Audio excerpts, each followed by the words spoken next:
Okay, guys, so I mean, we haven't gotten to the end yet, but we getting close.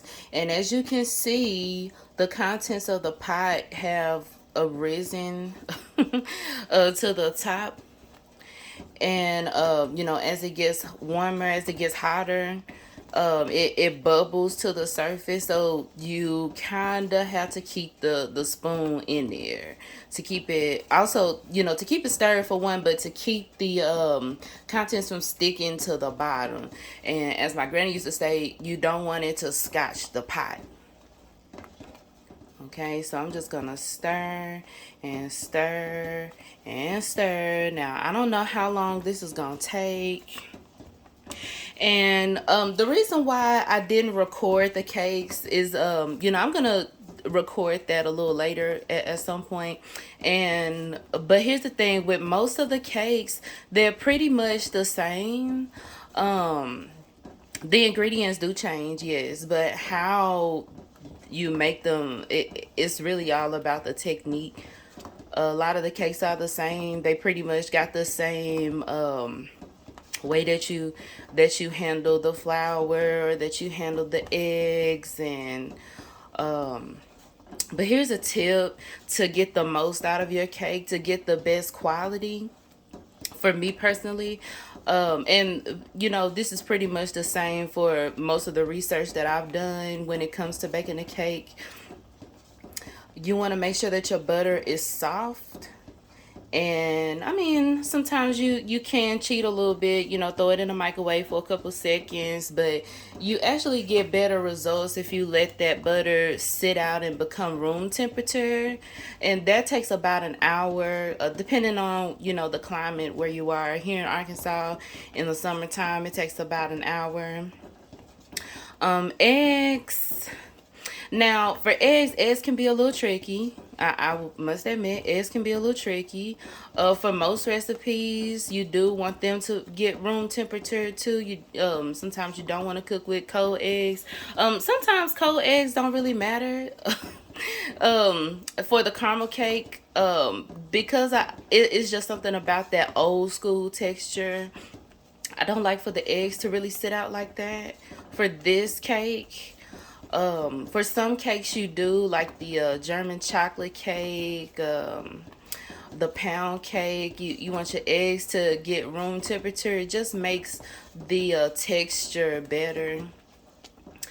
Um, some other things, and you see, I'm still stirring. Still stirring, stirring, stirring. I don't know how long this is gonna take, y'all. I'm gonna be honest with you. So far, I've been stirring for 17 minutes. So sometimes it takes about 30 minutes. And with this being, not really a you know, like a recipe that you follow out of a book, Now, and look out for my own recipe book that's gonna come out.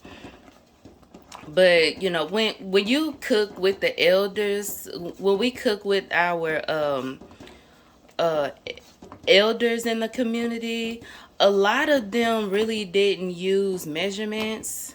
A lot of them really didn't cook with like a list of ingredients. They, like my granny, she would just tell me about how her mother taught her.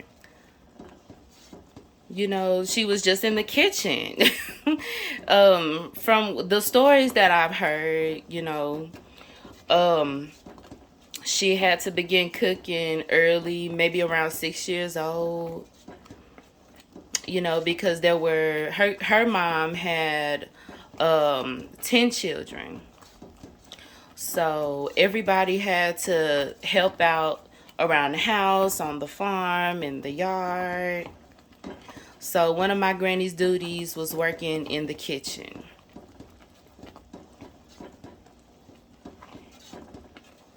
Yes, and Medea, which is my great grandmother, Medea, just taught her the ropes. It was pretty much rote learning. Rote learning is just basically watching by doing, learning by doing. So Mud didn't pass down any specific recipe books that I know of, that I'm familiar with. You know, as far as I know, Madea cooked by taste. Yeah, that's how the older generation cook, and that's how any of them will tell you, or will describe to you how they cook. You know, it's by taste. Um, you can't really, if you cook it for other people, you can't really taste their food. That's not fair, and that's definitely not safe. So I have to rely on eyeballing or smelling it. Okay. Um yeah, sometimes you got to smell it. If it's something like I'm cooking for myself, like, you know, a regular meal, you know, meat and veggies and all of that, I cook by smell. With cakes it's different, so I have to eyeball a lot of things. And with this caramel cake, it took a lot of experimentation. Now, the it took a lot of experimentation because, for one, my granny gave me a recipe. She did. She gave me a recipe over the phone for how to make the bread of the cake. And my duty was to, you know, I was just gonna eat that cake with some ice cream, and I did, you know, just like that, with no icing. Or sometimes I would make a cream cheese icing to go with it, and it would turn out pretty good. Okay, as you can see, that bubbling and whatnot, that's gone down quite a bit. Has gone down, but we got to keep stirring. Now this is almost close to the end. We're at 21 minutes now. Okay. And for me, when I see little brown spots start to come up into the mixture, then that's when I know it's ready.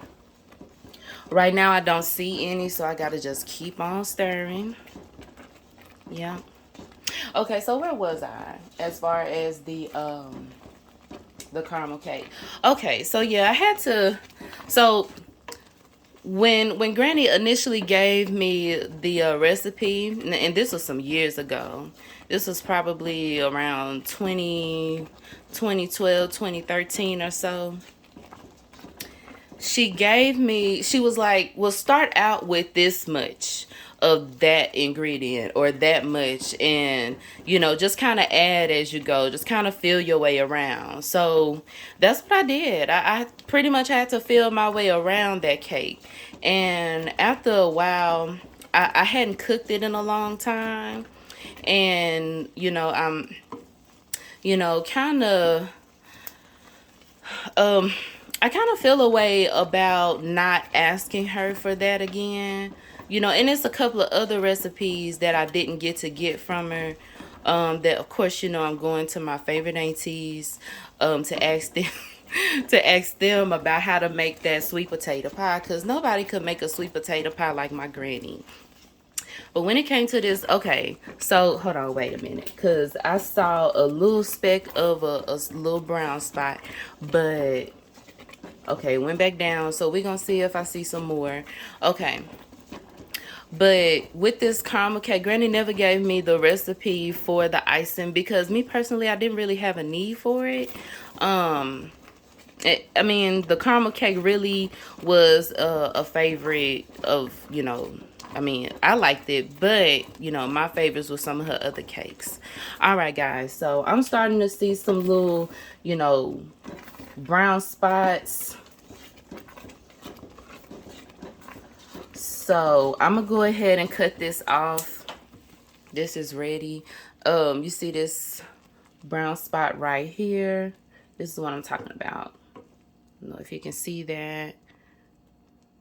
Yeah, when you start to see those, that means this is ready. So I'll cut my fire off under it. Speaking of fire, I like me a gas stove. I love me a gas stove. If you know, you know. All right, so that's finished. I'm gonna get this covered, and we're done with the icing. I hope you give it a try. Hold on, let me turn my camera around so I can talk to you for a little bit. But yeah, I hope you decide to give this a try eventually. And let me know what you think. All right, bye.